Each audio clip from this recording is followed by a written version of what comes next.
Selamat datang di channel Teman Tidur. Di channel ini seperti biasa saya akan kembali lagi dengan membawakan sebuah kisah misteri yang tentunya semoga saja dapat menemani aktivitas kalian semua. Yuk, daripada kita lama-lama langsung saja kita masuk ke dalam ceritanya. Desa Waru Asri selalu tampak tenang dari luar. Suasana pagi biasanya diisi suara ayam berkokok, ibu-ibu menyapu halaman, dan anak-anak kecil berlarian tanpa beban.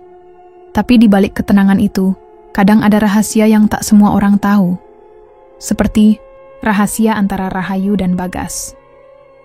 Rahayu adalah gadis satu-satunya dari keluarga Pak Harto dan Bu Murni.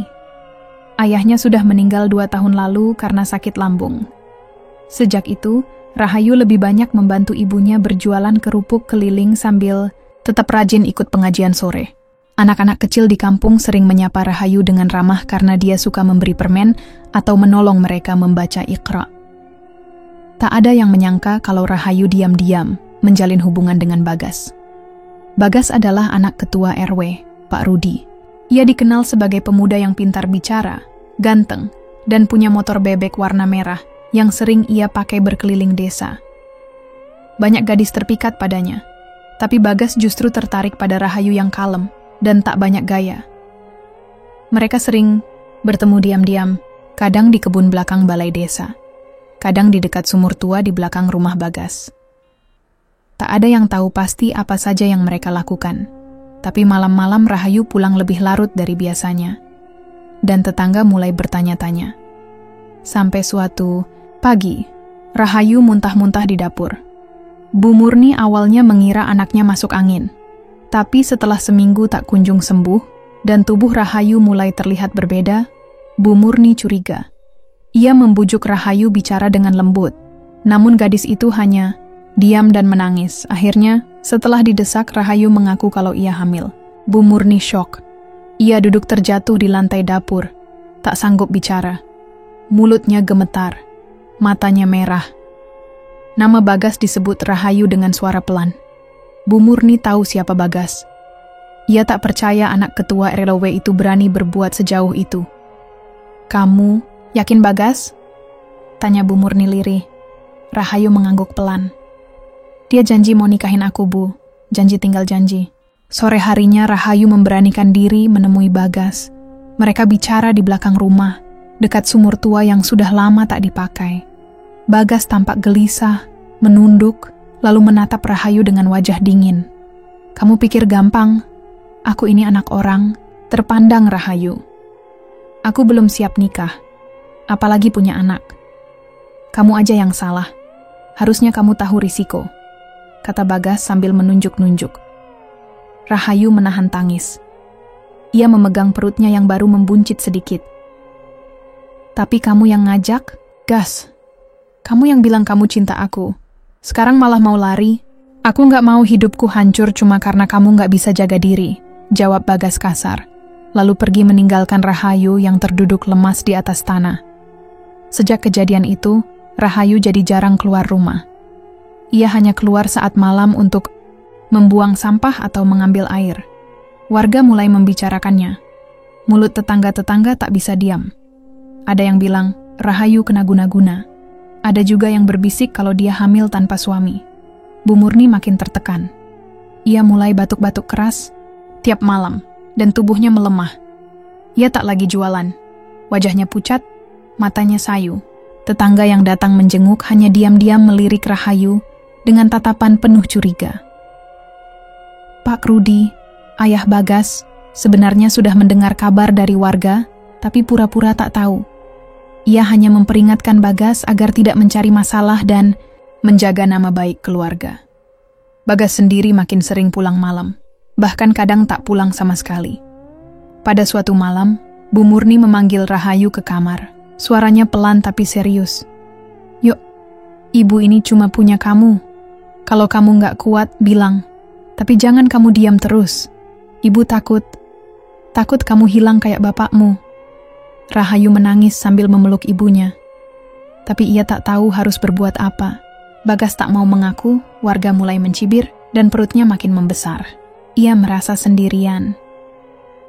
Malam berikutnya, saat Bu Murni tertidur, Rahayu kembali berjalan ke sumur tua tempat dulu ia dan Bagas sering duduk-duduk. Ia berdiri di tepi sumur, menatap ke dalam gelapnya lubang. Angin malam bertiup pelan, dan suara jangkrik terdengar di kejauhan. Ia ingin berbicara lagi dengan Bagas. Ia ingin menyelesaikan semuanya.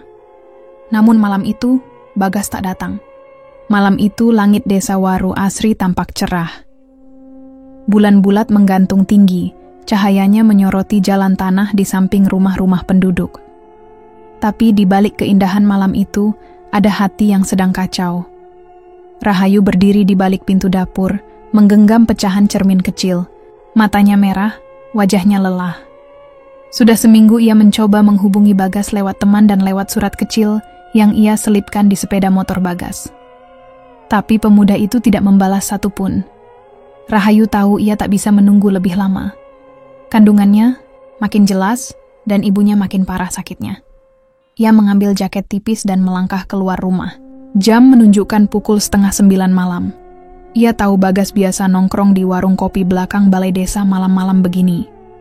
Rahayu nekat berjalan ke sana, tapi ia tidak langsung menemuinya.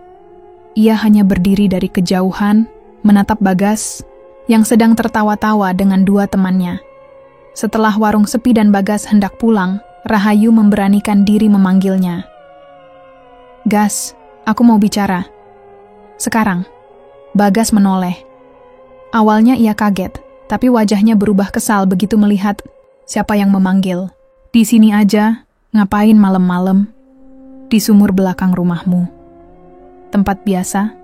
jawab Rahayu cepat, lalu langsung berjalan tanpa menunggu jawaban. Bagas menggerutu pelan, lalu mengikuti dari belakang.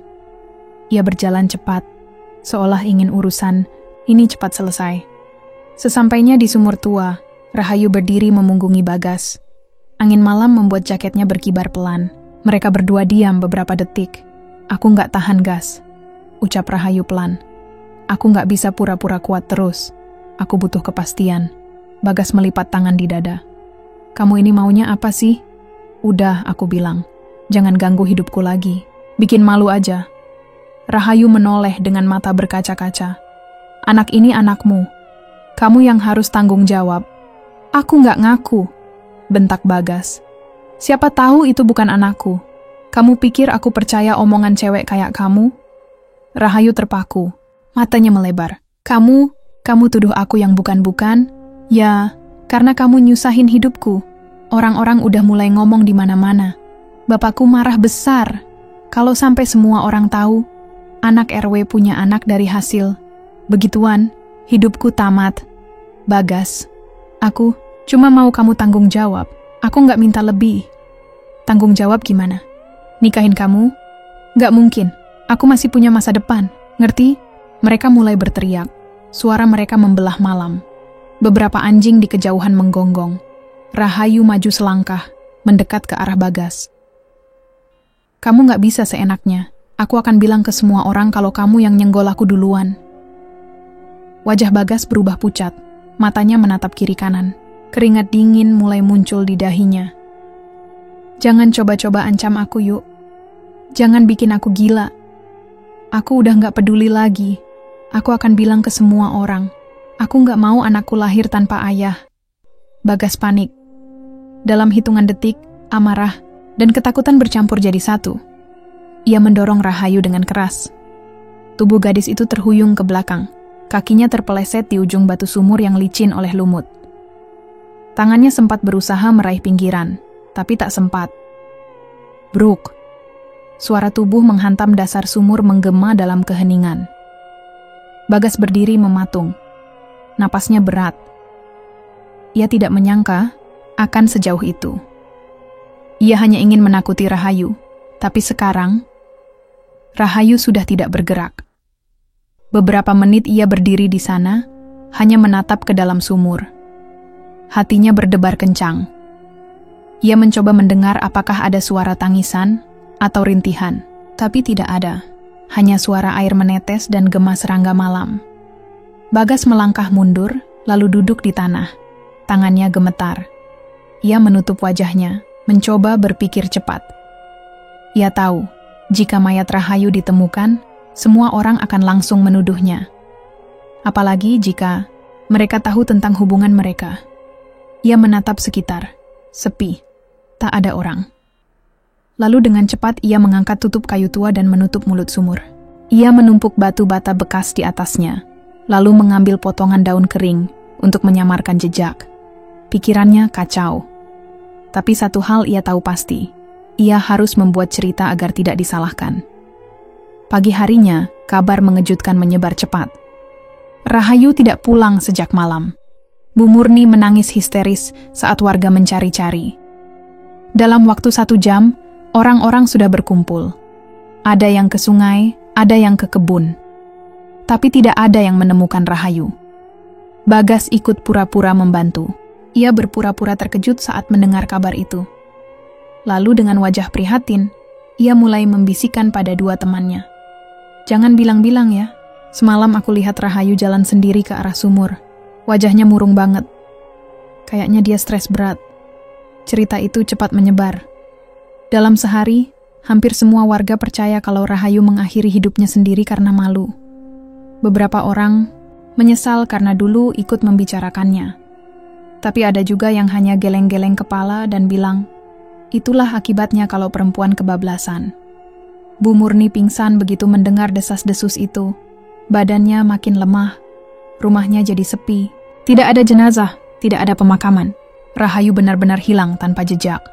Sementara itu, Bagas mulai hidup seperti biasa. Ia kembali nongkrong di warung, kembali tertawa, seolah tak pernah terjadi apa-apa. Tapi tiap malam, saat ia pulang dan lewat dekat sumur tua, ia selalu mempercepat langkah. Kadang ia merasa seperti ada yang memperhatikan.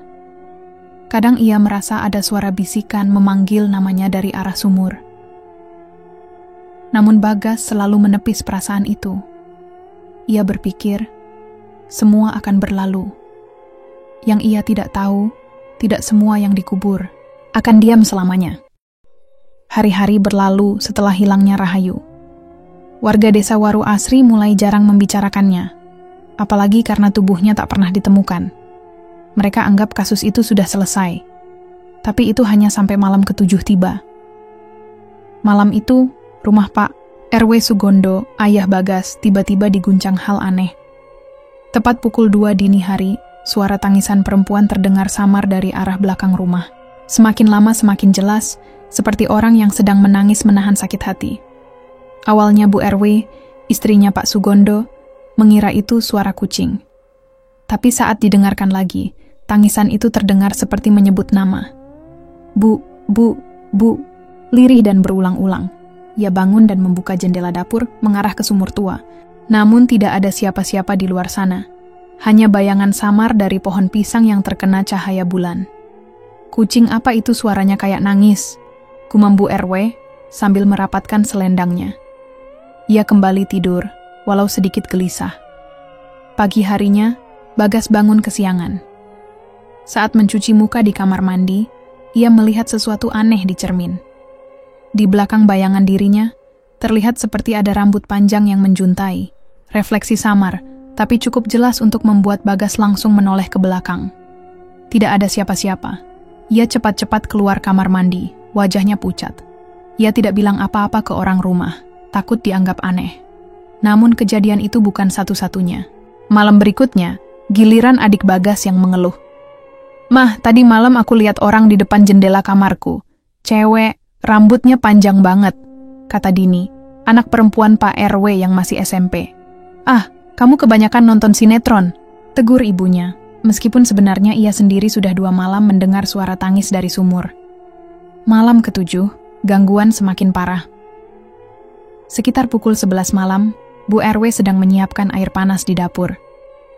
Tiba-tiba lampu dapur mati, suasana gelap.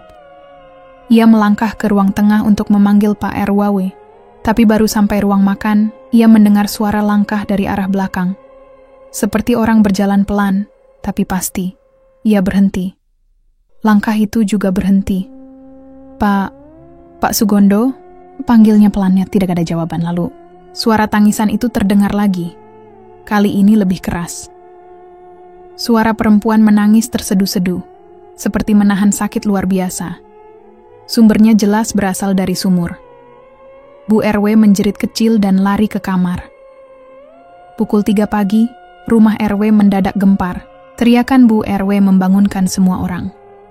Ia berdiri di ruang tamu, rambutnya acak-acakan, matanya melotot, mulutnya terus-menerus komat-kamit.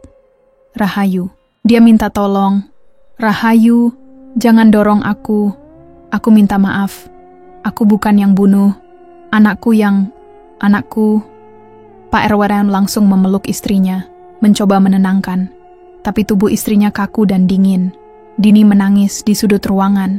Bagas terpaku di pintu kamar, wajahnya tegang. Tiba-tiba Bu RW berteriak keras. Bagas, ngaku, jangan sembunyi. Dia minta keadilan. Semua terdiam. Dada Bagas sesak. Ia ingin lari, tapi kakinya seperti berat sekali. Pak RW segera memanggil Pak RT dan 2 tetangga untuk bantu memanggil Ustaz. Bu RW masih meracau, menyebut-nyebut nama Rahayu, menyalahkan Bagas dan meminta tolong agar anaknya tidak diganggu. Dia pakai baju putih, mukanya berdarah. Dia pegang perutnya. Dia nangis. Terus dia masuk ke cermin. Jerit Bu RW Bolem. Saat Ustaz Ma'ruf datang, suasana rumah seperti baru saja dihantam badai. Bau anyir tercium dari arah belakang rumah. Ustaz itu langsung membaca doa dan zikir pelan, sambil menepuk-nepuk pundak Bu RW. Dalam waktu 15 menit, barulah wanita itu tenang. Tapi ia tidak sadarkan diri. Ustaz Ma'ruf memandangi Bagas. Tatapannya tajam, dalam, seperti tahu ada yang disembunyikan. Kalian harus bersihkan rumah ini. Ada sesuatu yang belum selesai, ucapnya pelan. Esok paginya, desas-desus mulai menyebar. Bu RW kerasukan semalam. Katanya nyebut-nyebut nama Rahayu. Loh, bukannya Rahayu itu yang katanya bunuh diri? Apa jangan-jangan? Bisik-bisik. Di warung dan masjid mulai membentuk pola baru. Warga yang sebelumnya percaya Rahayu bunuh diri, mulai bertanya-tanya. Kenapa yang kerasukan malah ibunya Bagas? Kenapa selalu tangisan dari arah sumur? Kenapa bayangan berambut panjang muncul terus? Sementara itu, Bagas makin hari makin murung. Ia jarang keluar kamar. Wajahnya pucat dan matanya merah seperti kurang tidur. Di malam ke-8, ia mulai berteriak dalam tidur. Maaf. Aku nggak sengaja. Jangan ganggu aku. Pak RW makin curiga. Ia menatap anaknya dengan pandangan tak biasa. Ada sesuatu yang Bagas sembunyikan, dan sekarang semuanya mulai menyeruak ke permukaan. Di luar sana, warga mulai resah. Ada yang bilang sumur tua itu harus ditutup permanen. Ada yang menyarankan untuk datangkan orang pintar. Tapi yang paling membuat warga takut adalah, sejak kejadian malam ke-7, beberapa anak kecil mulai mengigau dalam tidur. Mereka bilang, Kakak Rahayu duduk di tepi sumur. Dia sedih. Dia bilang belum tenang. Pak RT memutuskan menggelar musyawarah kecil. Kita nggak bisa diam. Ini udah bukan gangguan biasa. Ini minta dituntaskan. Namun belum sempat rapat selesai, suara tangis samar terdengar dari belakang balai desa. Semua terdiam. Tak ada angin. Tak ada suara binatang malam. Hanya satu suara lirih, perempuan menangis. Lagi-lagi dari arah sumur tua rumah RW.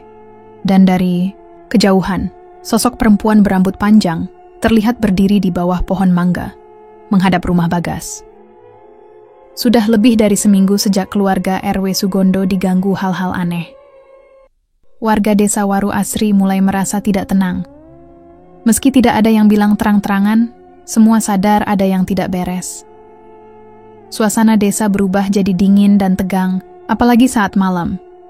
Warung Embok Iem yang biasanya ramai, sekarang sepi. Biasanya, anak-anak sekolah mampir beli permen, gorengan, atau jajan mie. Tapi sejak 3 hari terakhir, hanya beberapa orang dewasa yang datang. Itu pun cepat-cepat. Embok, Iem sendiri sudah merasa ada yang aneh. 2 sore berturut-turut, saat ia sedang menata botol sirup dan camilan di rak kaca, ia merasa seperti ada yang berdiri di luar warung. Pas dilirik dari balik tirai pintu, Sosok itu sudah tak ada. Tapi bayangannya jelas. Perempuan berambut panjang, berdiri diam memandangi warungnya. Awalnya ia pikir hanya halusinasi karena kecapekan. Tapi sore ketiga, hal itu makin nyata. Hari itu langit mendung. Sekitar pukul 5 sore, Mbok Iem baru saja selesai menyapu lantai warung. Saat ia akan menutup rak kaca dengan kain, terdengar suara langkah di depan warung. Perlahan-lahan, ia menyingkap tirai pintu. Di luar, tepat di bawah pohon sawo yang sudah tua, berdiri seorang perempuan dengan baju kusam dan rambut panjang menutupi wajah. Tubuhnya basah, seperti habis kena hujan. Tapi yang bikin Mbok Iem hampir lemas, bagian perutnya berdarah. Mbok Iem menjerit dan langsung menutup pintu warung. Ia mengunci dari dalam, lalu duduk di lantai sambil memeluk lututnya. Badannya gemetar. Beberapa menit kemudian, saat ia memberanikan diri untuk mengintip, sosok itu sudah tak ada. Besoknya, anak-anak kecil di sekitar warung mulai bicara macam-macam. "Bu, tadi siang aku lihat cewek duduk di bangku depan warung. Dia nangis, darahnya netes," kata seorang anak ke ibunya. "Aku nggak mau jajan di sana lagi. Serem," kata yang lain. Kabar cepat menyebar. Ibu-ibu yang biasa belanja sayur di warung Mbok Iem jadi takut. Suaminya Mbok Iem, Pak Jito, sampai harus ikut jaga warung karena Mbok Iem tidak berani sendirian. "Mau tutup aja toh. Aku nggak kuat. Badanku rasanya berat terus tiap sore," keluh Mbok Iem. Namun Pak Jito masih ragu, sebab warung itu satu-satunya sumber penghasilan mereka. Gangguan tidak berhenti di situ. Malam harinya, keluarga yang tinggal di depan warung mendadak digegerkan oleh suara ketukan di jendela. Tok, tok, tok. Suara itu datang dari arah ruang tamu. Saat Pak Heri, kepala keluarga, membuka tirai, tidak ada siapa-siapa. Tapi, jendela basah seperti habis disiram air, dan di bagian kaca yang berembun, terlihat bekas telapak tangan kecil. Anaknya yang berusia 5 tahun mendadak demam tinggi malam itu. Kata bocah itu, tadi ada kakak Rahayu ngajak main, tapi mukanya rusak. Keesokan harinya, Mbok Iem memutuskan menutup warung lebih awal. Baru pukul 3 sore, pintu sudah digembok. "Maaf ya Bu, saya nggak jualan dulu." "Capek," katanya ke seorang tetangga yang datang. Padahal, sebenarnya Mbok Iem tidak berani buka lebih lama. Setiap sore, bau bunga Kamboja menyebar entah dari mana, bahkan saat tidak ada orang lewat dan tidak ada bunga di sekitar warung. Ketegangan meningkat ketika seorang bocah tetangga mendadak kesurupan di depan warung. Bocah perempuan itu sedang main lompat tali dengan temannya. Tiba-tiba, ia jatuh duduk dan matanya melotot. "Dia bohong, dia jatuhin aku nggak bunuh diri, dia dorong aku." Suaranya berat, berbeda dari biasanya. Orang-orang langsung berlarian, ibunya menjerit, sementara tetangga memanggil ustaz untuk mengatasi. Setelah dibacakan doa-doa, bocah itu pingsan. Saat sadar, ia tidak ingat apa-apa. Pak RT akhirnya memanggil para tetua kampung untuk rapat di pos ronda. Mereka membahas semua kejadian yang terjadi setelah kematian Rahayu. Walau sebagian besar warga percaya Rahayu bunuh diri karena malu, semakin banyak yang meragukannya.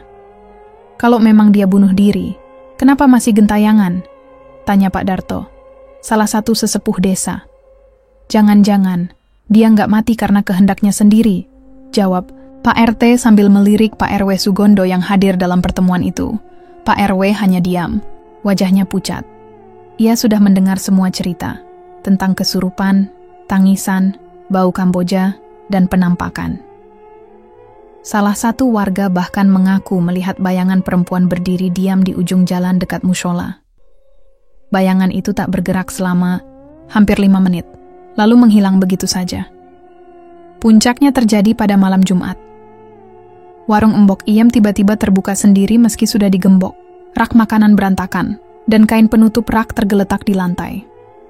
Di kaca rak, tertulis nama Bagas dengan huruf seperti tercoret kuku. Pagi harinya Mbok Iem menangis.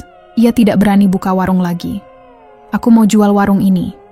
Aku nggak sanggup toh. Setiap aku duduk di dalam, bau anyir dan amis selalu muncul. "Kayak bau darah," ucapnya ke suaminya. Pak Jito pun menyerah. "Kalau gitu kita tutup aja dulu, kita nggak bisa maksain." Warga makin yakin arwah Rahayu belum tenang. Semua keanehan selalu muncul di sekitar tempat yang pernah dekat dengannya. Warung, tempat ia sering duduk sore-sore kini, jadi tempat teror. Anak-anak tak mau main di sana lagi. Orang dewasa hanya berani lewat siang hari. Sementara malam, jalanan sekitar warung itu kosong seperti kuburan. Dan satu hal yang belum bisa dijawab siapapun. Kenapa bayangan Rahayu justru muncul di tempat ia sering tersenyum? Seakan ia ingin mengingatkan bahwa senyum manisnya dulu menyimpan luka yang tak pernah diberi kesempatan untuk sembuh. Pagi itu, suasana balai desa Waru Asri lebih ramai dari biasanya. Pak Lurah Jatmiko memanggil beberapa tokoh masyarakat, termasuk ketua RT dan RW, untuk rapat mendadak. Mereka sudah sepakat. Kejadian-kejadian aneh di desa tak bisa dibiarkan lebih lama. "Aku sudah hubungi Ustaz Damar dari kampung seberang," kata Pak Lurah sambil menyesap kopi. "Beliau akan datang siang ini buat mandiin sumur tua. Kita ikhtiar, siapa tahu bisa meredam gangguan yang makin menjadi." Pak RW Sugondo hanya mengangguk pelan, sorot matanya kosong. Di balik wajahnya yang tenang, ada kegelisahan yang belum bisa ia ungkapkan. Menjelang zuhur, Ustaz Damar datang. Beliau membawa beberapa perlengkapan, seperti air bunga, jerigen air, zam-zam, dan Al-Quran. Warga berkerumun di sekitar sumur tua, termasuk Mbok Iem, Pak RT, dan beberapa anak muda. Bagas diam-diam ikut berdiri di kejauhan. Keringatnya dingin, Ustaz Damar memulai dengan membaca doa-doa. Air bunga yang sudah diracik ia siramkan ke bibir sumur. Awalnya semua tampak normal. Tapi saat jerigen air zam-zam dituangkan, permukaan air dalam sumur tiba-tiba berubah warna jadi merah pekat. Bukan bening, bukan keruh, tapi merah seperti darah segar. Warga panik. Beberapa orang mundur sambil beristighfar. Ustaz Damar berhenti membaca dan menatap sumur dengan kening berkerut. Ini bukan cuma arwah penasaran, ini tanda ada dosa besar yang ditutup-tutupi, ucapnya lirih. Pak Lurah menepuk pundaknya. "Apa masih bisa disucikan, Ustaz?" "Bisa, tapi harus ada yang jujur. Seseorang di desa ini menyimpan kebusukan. Arwah yang bergentayangan butuh keadilan." Sejak kejadian itu, Bagas makin tidak tenang. Malam-malamnya makin mencekam. Ia sering terbangun karena suara tangis bayi dari arah jendela. Tangisan lirih yang terdengar seperti memanggil-manggil dirinya. "Bagas, Bagas, kenapa kamu tega?" Kadang suara itu berubah jadi jeritan. Kadang berubah jadi suara Rahayu yang dulu lembut, tapi kini terdengar penuh amarah. Ia mulai menutup semua kaca di kamarnya dengan kertas koran. Cermin di meja belajar ia buang ke belakang rumah, karena terus memantulkan bayangan perempuan berlumuran darah. Bau anyir seperti bau darah sering muncul di leher bajunya tanpa sebab. Suatu malam, ia nekat bangun dan keluar kamar. Di ruang tengah, ibunya sedang tidur di kursi panjang. Bagas pelan-pelan duduk di lantai dan menangis. Matanya sembab, bibirnya gemetar. Ia tak tahan lagi. Pagi-pagi sekali, sebelum ayahnya berangkat ke sawah, Bagas memberanikan diri bicara. "Ayah, aku mau ngomong, tapi ayah jangan marah." Pak RW Sugondo menatapnya tajam. "Ngomong apa?" Bagas ragu, tapi suara jeritan di telinganya makin sering muncul. Ia tak sanggup simpan semuanya sendiri. Aku yang dorong Rahayu ke dalam sumur ya. Aku nggak sengaja. Tapi dia jatuh dan kepalanya terbentur. Aku takut. Aku nggak tahu harus gimana." Suasana langsung sunyi. Pak RW berdiri, menutup pintu dapur, lalu duduk kembali. Wajahnya pucat. "Kamu sadar nggak? Kamu ngomong apa barusan?" Tanyanya pelan, tapi dengan nada tajam. "Aku nyesel ya. Aku nggak tahan. Setiap malam dia datang. Aku nggak bisa tidur. Aku dengar suara anak kecil nangis, suara dia." Pak RW mengangkat tangan, menyuruh Bagas diam. Ia menarik napas dalam-dalam, lalu bersandar di kursi. "Dengar ya Bagas. Apapun yang terjadi, jangan pernah bilang hal ini ke siapa-siapa. Kalau perlu, kamu lupakan semua. Tapi ya, diam. Kamu mau keluarga kita diarak keliling desa. Mau orang-orang nyumpahin kita tiap hari, mau nama baik kita hancur. Bagas menunduk. Air matanya jatuh. Tapi ia tahu, percuma membantah. Ayahnya adalah orang yang sangat menjaga gengsi dan kehormatan keluarga. Kalau kamu sayang sama ibu kamu, kalau kamu nggak mau lihat dia dipermalukan, kamu simpan rapat-rapat dosa ini. Lanjut Pak RW, suaranya rendah tapi penuh tekanan. Hari-hari selanjutnya, Bagas hidup seperti mayat hidup. Di sekolah, ia sering melamun. Di rumah, ia lebih banyak mengurung diri di kamar. Ibunya heran, tapi tak pernah curiga lebih jauh. Ayahnya makin dingin, seperti tidak ingin melihat wajah anaknya sendiri. Setiap malam, suara-suara gaib masih datang, tapi sekarang makin keras, makin nyata. Bagas, kamu harus tanggung jawab. Tangisan bayi pun makin sering terdengar dari sumur. Bahkan tetangga yang rumahnya dekat sumur mulai merasa terganggu. Saya pikir suara kucing. Tapi pas saya dekati kok kayak suara bayi. Saya rempak, kata seorang warga pada Pak RT. Warga mulai desak Pak Lurah agar melakukan upaya lain. Mereka takut akan ada korban berikutnya. Tapi tanpa ada yang jujur, Ustaz Damar bilang tidak bisa berbuat apa-apa. Arwahnya marah karena tidak dianggap. Dia merasa dibunuh, bukan mati sendiri, ujar Ustaz Damar. Suatu malam, Bagas mimpi aneh. Ia berdiri di tepi sumur, sendirian. Dari dalam sumur muncul Rahayu, tubuhnya penuh luka, wajahnya pucat, dan matanya kosong. Aku nggak minta kamu minta maaf, Gas. Aku cuma mau kamu bilang ke semua orang, aku nggak jatuhin diri ke sini. Bagas terbangun sambil teriak. Badannya basah oleh keringat. Tangannya bergetar, bibirnya kaku. Ia tak berani pejamkan mata lagi malam itu. Dan saat ia membuka jendela untuk ambil udara, di kejauhan, ia melihat sosok perempuan berdiri diam di tepi sumur. Diam, tidak bergerak. Menatap langsung ke arahnya. Pagi itu, warga Waru Asri geger. Seorang pemuda ditemukan tewas di pinggir sawah, dekat jalan setapak menuju sumur tua. Tubuhnya tergeletak miring, bajunya sobek, dan wajahnya membiru. Yang paling mengerikan, lidahnya putus dan matanya melotot lebar, mengarah tepat ke arah sumur. Beberapa orang yang pertama kali melihatnya sampai muntah di tempat. Mayat itu adalah Eko, teman dekat Bagas sejak kecil. Mereka sering main bola bareng, nongkrong di warung Embok Iem, bahkan kadang saling bantu urusan sekolah. Pak RT dan beberapa warga segera datang ke lokasi. Mereka menutup tubuh Eko dengan sarung, lalu melapor ke Pak Lurah.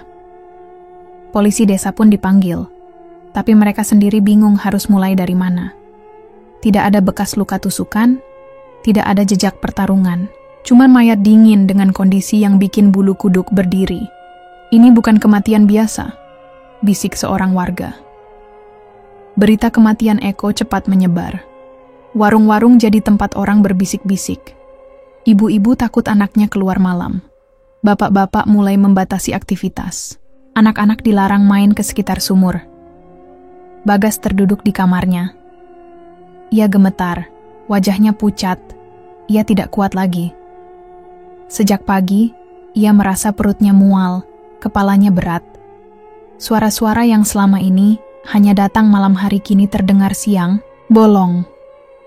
Bayangan Rahayu muncul saat ia menatap lantai, muncul saat ia memejamkan mata. Tadi siang, ia sempat berjalan ke tempat Eko ditemukan. Dari jauh, ia melihat sekelebat kain putih melayang di atas pematang sawah. Tak ada angin, tak ada siapa-siapa. Tapi kain itu bergerak pelan, seperti mengikuti langkahnya. Malam harinya, ia memberanikan diri ke rumah Ustaz Damar. Ia datang sendirian, tanpa bilang ke ayahnya. Ustaz Damar baru saja selesai salat Isya ketika melihat Bagas berdiri di depan rumahnya. Tubuhnya gemetar. Masuk, nak. Wajahmu pucat banget, kata Ustaz. Di ruang tamu, Bagas langsung menangis. Suaranya tercekat, nafasnya tersengal. Ia tak bisa menahan beban itu lagi. Saya yang dorong Rahayu ke dalam sumur, Ustaz. katanya pelan. Saya takut. Saya nggak sengaja. Tapi sekarang semua makin parah. Teman saya mati, Ustaz. Arwahnya nggak mau pergi. Dia terus-terusan datang. Dia nggak mau saya minta maaf. Dia cuman mau saya menderita. Ustaz Damar menatapnya lekat. Tidak ada kemarahan di wajahnya, tapi juga tidak ada rasa iba. Ia tahu, ini bukan perkara ringan. Kamu sudah terlambat, Bagas. Dendam itu sudah terlalu dalam. Arwahnya tidak lagi mencari pengakuan. Dia menuntut balas. Sejak malam itu, Bagas tinggal di rumah Ustaz Damar. Ia tak berani pulang. Di rumah sendiri, semua sudut seperti jadi tempat persembunyian sosok Rahayu. Ustaz Damar membacakan ayat-ayat pelindung setiap malam, tapi gangguan tidak benar-benar hilang. Beberapa kali, lampu kamar tiba-tiba padam. Jendela berderak sendiri meski tidak ada angin. Dan suara tangisan bayi tetap terdengar, entah dari mana asalnya. Warga makin resah. Mereka mulai pasang sesajen di setiap tikungan jalan, di bawah pohon besar, dan di dekat sumur tua. Tapi semua terasa sia-sia.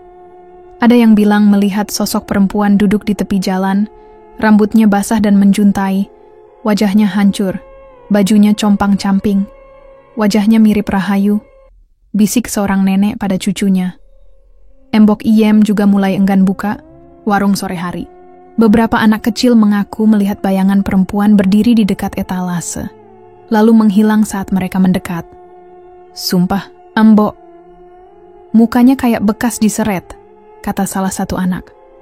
Malam ketiga, Bagas di rumah Ustaz Damar.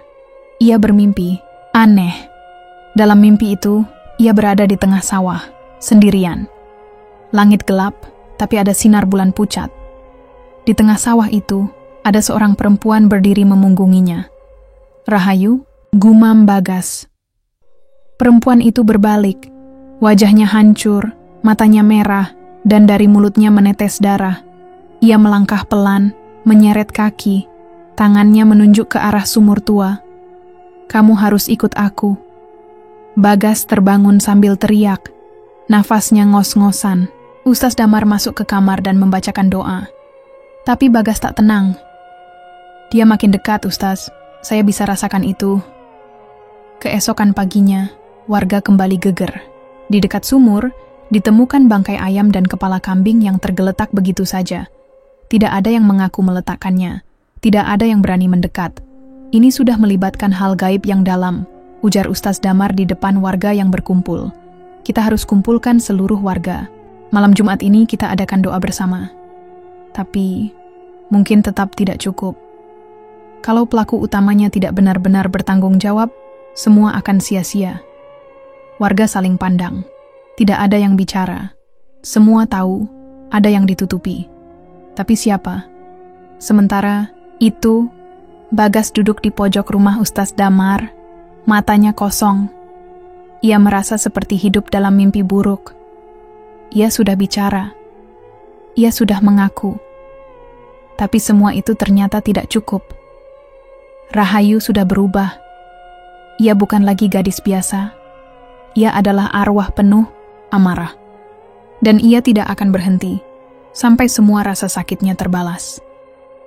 Malam itu suasana desa Waru Asri sunyi sekali. Angin hampir tak berembus. Tidak ada suara jangkrik. Tidak ada anjing menggonggong.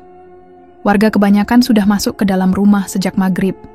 Tidak ada yang berani keluyuran. Semua merasa sesuatu akan terjadi malam ini. Di rumah Ustaz Damar, Bagas duduk diam di lantai.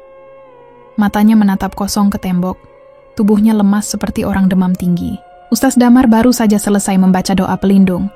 Tapi Bagas tidak bereaksi sama sekali. Tiba-tiba, sekitar pukul 2 dini hari, Bagas berdiri. Tubuhnya tegak, tapi tatapannya kosong. Wajahnya pucat, bibirnya kering. Ia melangkah pelan ke arah pintu. Tidak ada suara, tidak ada permisi, hanya kaki yang melangkah pasti keluar rumah. Ustaz Damar terbangun karena mendengar pintu kayu terbuka. Ia bangkit dan langsung melihat Bagas berjalan menjauh, menuju arah sumur tua. Ustaz berteriak memanggil, tapi Bagas tidak menoleh. Seperti orang yang sedang tidur sambil berjalan. Ustaz Damar panik. Ia segera membangunkan tetangga terdekat, lalu berlari menyusul Bagas. Dalam waktu singkat, suara teriakan warga terdengar di seluruh penjuru. Satu persatu lampu rumah dinyalakan. Beberapa orang keluar dengan senter dan obor. "Bagas ke sumur, Bagas kerasukan," teriak salah satu warga. Warga mulai berlarian menyusul ke arah sumur tua yang letaknya di ujung desa, dekat pohon beringin besar. Sesampainya di sana, puluhan warga langsung berhenti. Mereka terpaku. Di depan mereka berdiri Bagas di bibir sumur. Tangannya gemetar, bajunya basah keringat. Dari mulutnya keluar suara parau seperti dua suara sekaligus, suara Bagas dan satu suara perempuan. "Maafkan aku. Aku nggak tahu harus gimana. Aku cuma takut. Aku nggak mau mati." Warga hanya bisa mematung. Beberapa ibu-ibu menangis. Beberapa lelaki muda mencoba mendekat, tapi langkah mereka langsung terhenti ketika Bagas menoleh. Matanya bukan seperti mata manusia biasa, penuh hitam dan tanpa ekspresi. "Tolong Rahayu, jangan bawa aku." Itulah kata-kata terakhir yang mereka dengar sebelum Bagas tiba-tiba berteriak keras sekali, lalu menceburkan diri ke dalam sumur. Air muncrat ke atas, dan setelah itu, sunyi. Tidak ada suara. Tidak ada gerakan. Hanya suara gemericik kecil dari air sumur yang tenang kembali. Beberapa warga histeris. Ada yang langsung lari menjauh. Ada yang jatuh terduduk sambil menangis. Ustaz Damar mencoba mendekat, meneriakkan doa sambil menunduk ke bibir sumur. Namun tubuh Bagas tidak terlihat. Lagi esok paginya, suasana desa seperti hari duka besar. Pak Lurah memanggil seluruh warga untuk kumpul di balai desa. Keputusan pun diambil. Sumur tua itu akan ditutup selamanya. Pukul 10 pagi, puluhan orang datang membawa batu bata, semen, dan alat tukang. Proses penutupan sumur dilakukan cepat, tanpa banyak bicara. Tak satu pun warga mau melihat ke dalam sumur lagi. Setelah tertutup rapat, sebuah papan dipasang di atasnya bertuliskan, "Dilarang mendekat, tempat ini sudah tidak suci." Malam harinya, selamatan besar-besaran digelar. Semua warga datang. Ustaz Damar memimpin doa. Tumpeng dibagikan, air doa disiramkan ke halaman, dan semua orang diminta memohon perlindungan agar kejadian seperti ini tidak terulang. Wajah-wajah muram terlihat di mana-mana. Tak ada lagi tawa, tak ada lagi suara candaan. Semua tahu, mereka baru saja kehilangan satu lagi anak muda. Dan semuanya bermula dari satu kesalahan yang tidak diselesaikan sejak awal. Beberapa minggu berlalu, desa mulai tenang kembali, setidaknya di permukaan. Warung Embok Iem buka lagi, tapi hanya sampai sore. Anak-anak sudah mulai berani main keluar, meskipun mereka tetap menghindari jalan dekat sumur. Tapi cerita soal Rahayu belum benar-benar berhenti. Ada beberapa warga yang bersumpah mendengar suara tangisan pelan dari arah bekas sumur setiap malam Jumat Kliwon. Tangisan perempuan. Dan kadang disusul suara bayi. Beberapa remaja nekat mendekat malam-malam, hanya untuk lari terbirit-birit, setelah mengaku melihat bayangan rambut panjang berdiri di antara bayangan pohon beringin. Ustaz Damar sendiri tetap rutin mendoakan tempat itu dari kejauhan, tapi ia tahu, ada yang tidak selesai. Dendam seperti milik Rahayu, tidak hilang hanya karena pelaku sudah mati. Dia mati dengan membawa rasa sakit, kata Ustadz suatu malam, saat berbicara dengan Pak Lurah. Dan selama tidak ada yang betul-betul menebusnya, tempat itu tidak akan pernah benar-benar bersih. Pak Lurah hanya mengangguk. Ia tahu, sebagai pemimpin desa, ia gagal melindungi warganya. Ia terlalu lambat bertindak, dan sekarang satu nyawa lagi sudah hilang. Sampai hari ini, warga Waru Asri tetap mengenang kisah Rahayu. Beberapa percaya, kisah itu akan jadi pelajaran agar tak ada lagi yang menyembunyikan kesalahan, apalagi menutup-nutupinya demi kehormatan palsu. Tapi ada juga yang tetap penasaran. Anak-anak muda dari luar desa kadang datang untuk uji nyali. Mereka berdiri di dekat bekas sumur, membawa kamera, berharap menangkap penampakan. Tapi sebagian besar dari mereka pulang dengan muka pucat dan tak mau bicara. Dan satu hal yang selalu Sama setiap malam Jumat Kliwon, jika kau berdiri cukup dekat dan cukup berani, kau akan mendengar suara itu. Tangisan pelan dari dalam tanah. Suara rahayu. Tangisan yang belum berhenti. Tangisan terakhir dari sumur terakhir. Setelah peristiwa mengerikan itu, sumur tua di belakang rumah Bagas akhirnya ditutup rapat oleh warga desa. Sebuah selamatan besar diadakan, sebagai upaya untuk menenangkan arwah rahayu yang masih bergelora. Meski begitu, desas-desus tentang suara tangisan dan bayangan perempuan berambut panjang di sekitar sumur tidak pernah benar-benar hilang. Desa Waru Asri perlahan kembali tenang, namun luka lama dan rasa bersalah masih membekas di hati mereka yang tahu kebenaran. Bagas yang hilang dari desa menjadi peringatan hidup bahwa setiap tindakan punya konsekuensi yang tidak bisa dihindari. Warga pun belajar bahwa keadilan dan tanggung jawab adalah harga yang harus dibayar agar kedamaian bisa terwujud.